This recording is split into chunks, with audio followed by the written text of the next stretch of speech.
What is going on, my Super Sandwiches? Ron Stuck here, joined with Kirabug for some Dragon Ball Super Talk. Episode 67 just officially wrapped up the Future Trunks, Zamasu, Goku Black arc.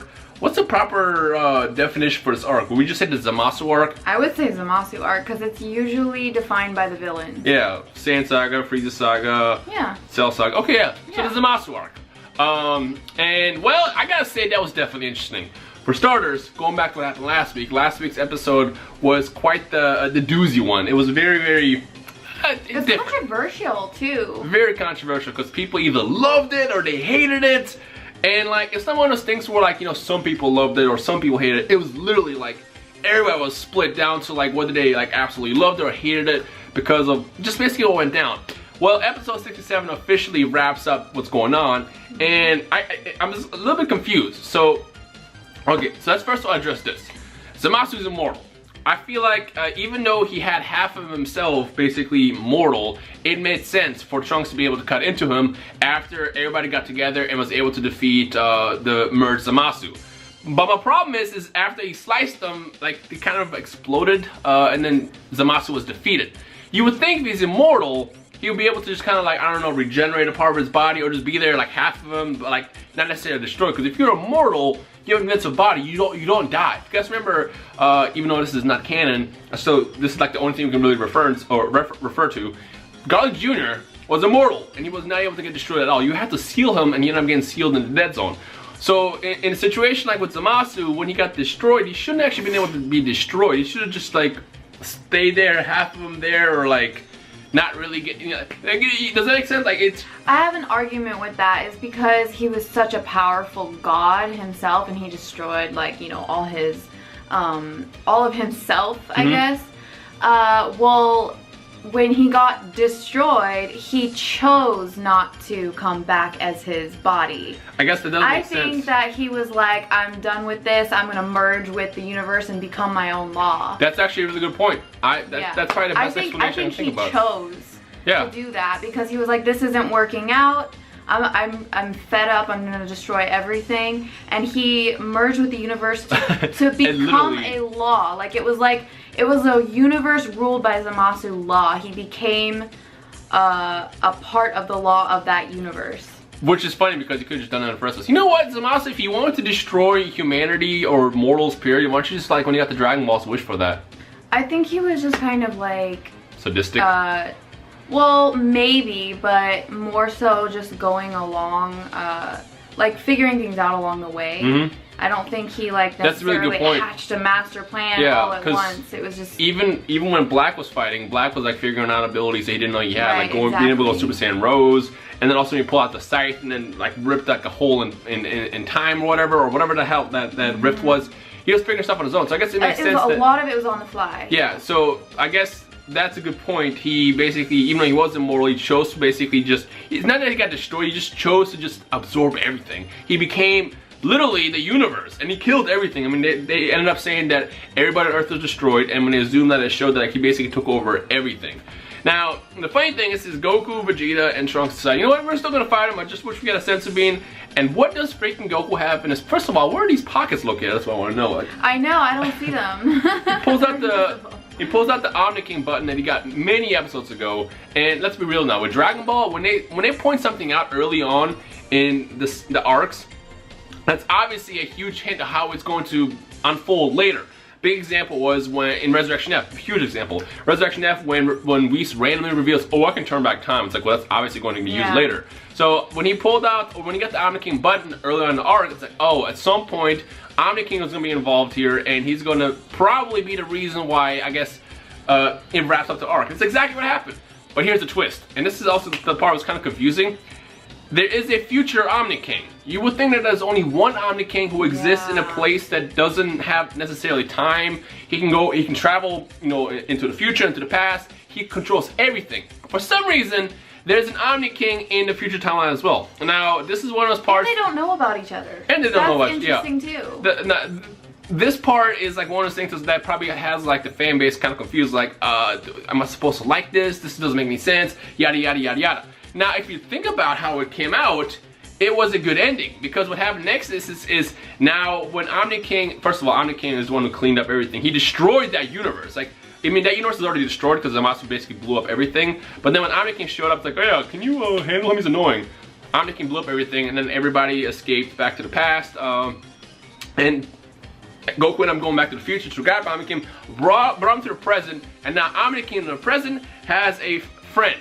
Now, if you remember a while ago, he promised to bring him back a friend, and that friend turns out to be the Omni-King. Because this whole time, we are trying to figure out who is it going to be. Like, because this dude just kind of out of nowhere, like, yeah, I got a friend I'm gonna bring you. And we all were like, just trying to figure out who it was. Is it going to be Monaka? Is it going to be someone else, like, I don't know, like Goku, maybe Vegeta, maybe Trunks?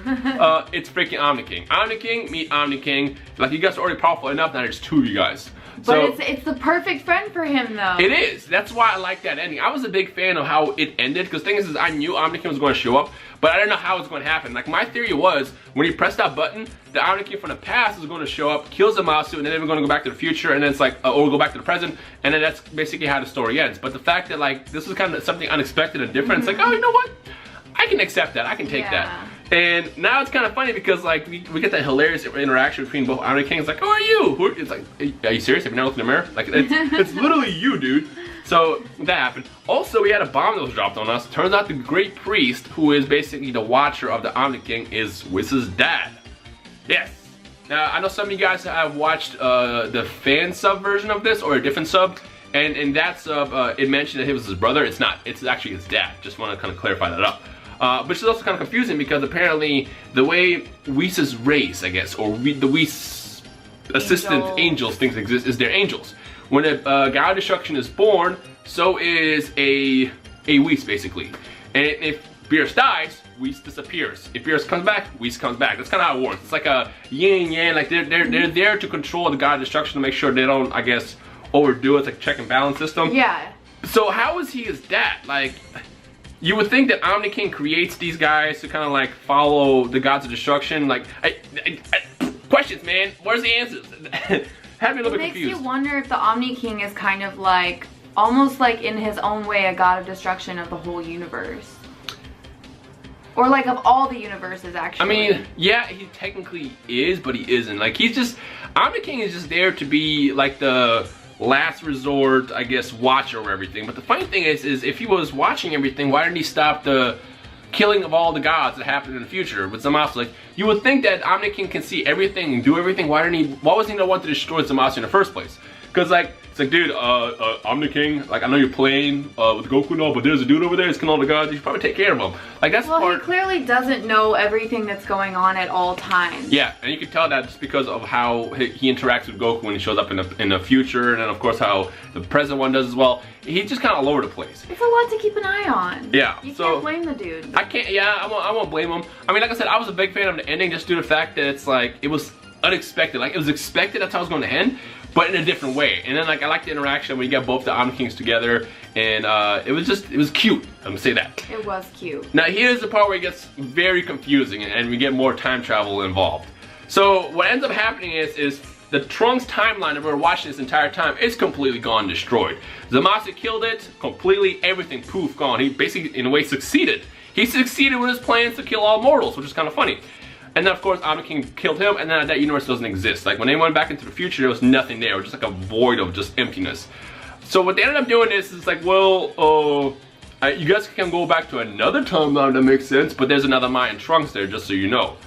And apparently, when Beerus killed Zamasu many episodes ago, that created another time ring and another timeline where basically it's the same situation. So Trunks and Maya end up living there, but with a twist. Because of how everything went down, and because technically Beerus was responsible for this timeline, Whis actually is going to travel into that timeline, tell future Beerus about, or go back in time in the future, and tell future Beerus, like, hey, yo, just so you know, Zamasu's a dick, can you take care of him? And they're going to seal him in something. Here's a fun question now. What is Zamasu going to get sealed in? They didn't reveal what it was, but he said something better than a jar. And I want you guys to have fun with this. So in the comment section below, comment the most goofiest thing you could see Zamasu get sealed by. Like, for example, this bottle of water. Or maybe he'll get sealed in this 3DS, which would be kind of weird. I don't want a 3DS possessed by Zamasu. Or maybe in a Z-Sword, I don't know. Kind of have fun with this. So comment down below, what is Zamasu going to get sealed by? Do you have any off top of the head? An ice cream cone, and then Whis is gonna eat them. No, he's not supposed to eat them. Why? Because, I don't know, it's weird. But if he's in an ice cream cone, he'll definitely eat them. So let us know down below what he's going to get sealed in. And yeah, now the last thing I want to discuss, well, two things really. The last thing is we see Gohan pop up at the very end, and once again we see him training. I saw a lot of people tweeting at me like, oh, he's back in his ultimate form, or his potential Unleashed form. All I saw was a sweaty Gohan. I mean, the ultimate potential form, or ultimate form, or mystic form, whatever your name preference is for that form of Gohan, it's just a Gohan. I mean, like, obviously he was just done training with Piccolo, and I'm sorry, you know what, Gohan's going to come back.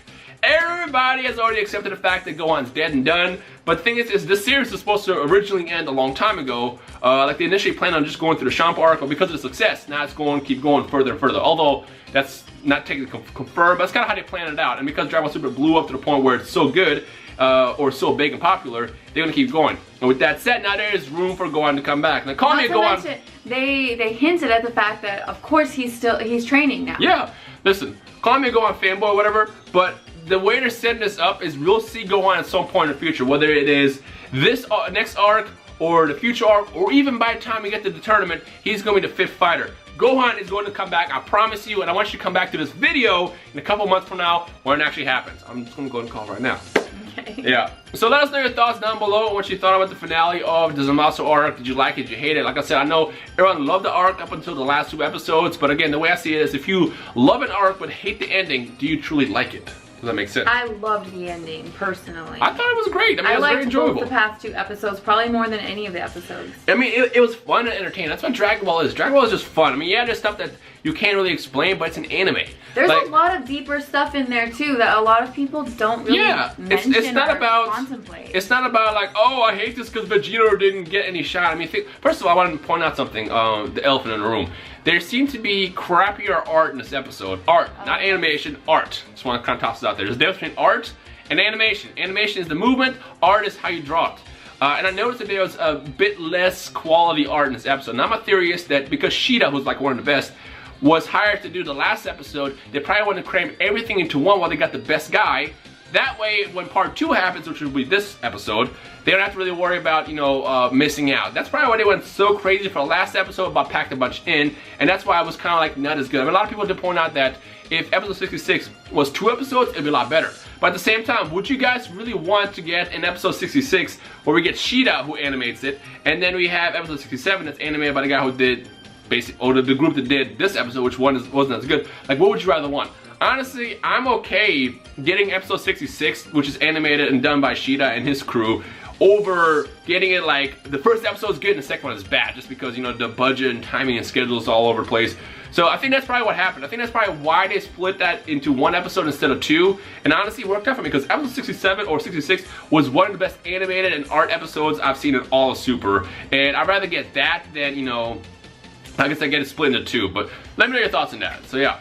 So next week we have a very, very fun episode where they're gonna collect the Dragon Balls, and then it's like who's going to get the wish. Beerus wants to wish, Bulma wants to wish, Goku wants to wish. Well, Goku wants to wish to bring back King Kai because he kind of owes him. But basically it's like a fun episode, and then for the next 2 or 3 episodes you're gonna get lighthearted stuff, just an FYI. And then we get the next major arc starting in the middle of December, so get ready for that, and that's going to be exciting if you've seen the spoilers. By the way, if you haven't seen the spoilers, I will link it down below where I discuss that, so click that at your own discretion. But other than that, let us know your thoughts on episode 67, how you felt about the ending overall. Did you love it, did you hate it, what did you like, what did you not like? Comment down below, discuss, and that's going to be everything. So anything else? That's it. That's it. Ladies and gentlemen, if you enjoyed today's video, make sure you lit that button. Hit that like button, or lit that like button. Hit that like button down below, let us know your thoughts, and we'll take it from there. Anyways, we hope you enjoy the rest of your day. This has been Kira Beg and Rhymestyle. We'll see you guys in the comment section below. Bye. Peace. Okay.